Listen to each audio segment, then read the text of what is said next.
Est-ce que tu sens la tension sur les marchés financiers? Est-ce que tu sens les acteurs qui commencent à être un petit peu sensibles, un petit peu regardants sur les valorisations? Effectivement, on est le mercredi 5 novembre et hier, mardi 4 novembre, on a vu les marchés se retourner un petit peu. Alors pourtant, on n'a pas eu de vraies mauvaises nouvelles.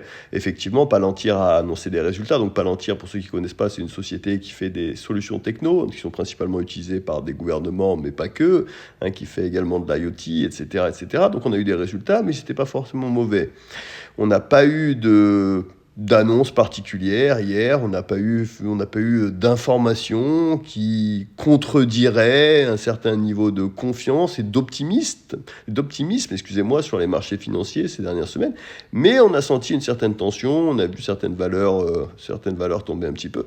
Alors qu'est-ce qui se passe, On sent que de plus en plus d'investisseurs, de plus en plus d'acteurs questionnent un petit peu les valorisations des 7 magnifiques, comme on les appelle, et qu'on sent que les marchés sont un petit peu tendus. On sent que potentiellement on a de plus en plus d'acteurs qui pensent à une légère correction après des mois de hausse sur les indices technologiques. Je pense qu'il y a une information qui commence à infuser également. On a vu sur ces derniers mois, sur ces dernières années, que toute la croissance US était tirée par des méga investissements des 7 magnifiques, principalement donc les entreprises tech qui investissent dans des infrastructures liées à l'IA. Donc on sent un petit peu de tension sur ce modèle qui consiste principalement, par exemple, prenons la start-up de référence dans l'IA, OpenAI, qui est allée lever 135 milliards donc, auprès de Microsoft, qui a levé également quasi 40 milliards auprès d'Amazon.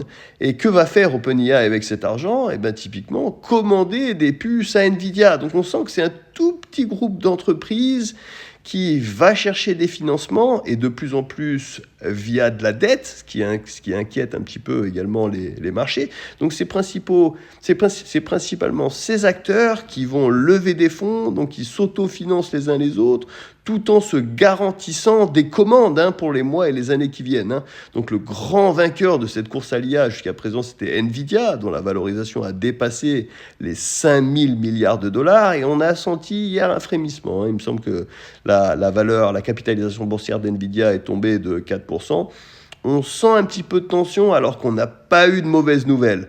Donc on n'a rien entendu, il n'y a pas eu d'annonce qui potentiellement pouvait justifier une chute des cours des principales entreprises liées à l'IA, mais on sent un petit peu de tension.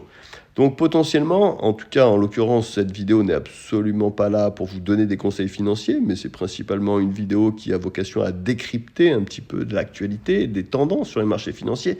On sent toute cette tension.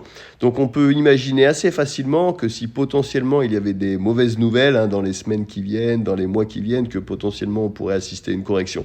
De plus en plus d'analystes commencent à parler d'une correction potentielle de 10 à 20%, pour revenir sur des valorisations un tout petit peu plus raisonnables.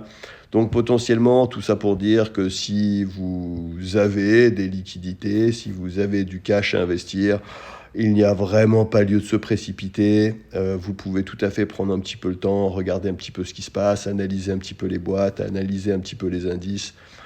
En l'occurrence, on ne s'attend pas à une explosion à la hausse des valorisations sur les semaines, les mois qui viennent. Alors, en l'occurrence, ce que je dis, bien sûr, n'engage que moi, mais je serai relativement prudent. Je regarderai avec un œil un petit peu prudent ce qui se passe pour voir si potentiellement une ou deux mauvaises nouvelles un petit peu impactantes pourraient challenger un petit peu les valorisations auxquelles on assiste sur ces marchés.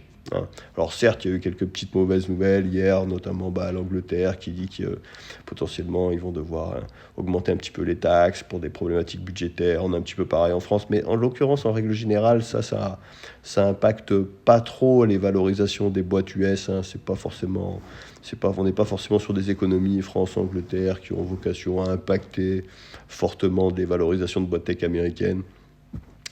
Donc jusque-là, on ne peut pas vraiment parler de mauvaises nouvelles.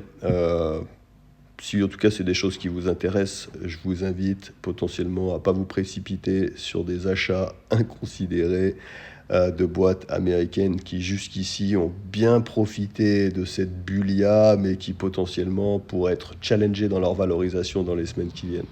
Allez, je vous souhaite une très bonne journée et je vous dis à plus. Allez, ciao.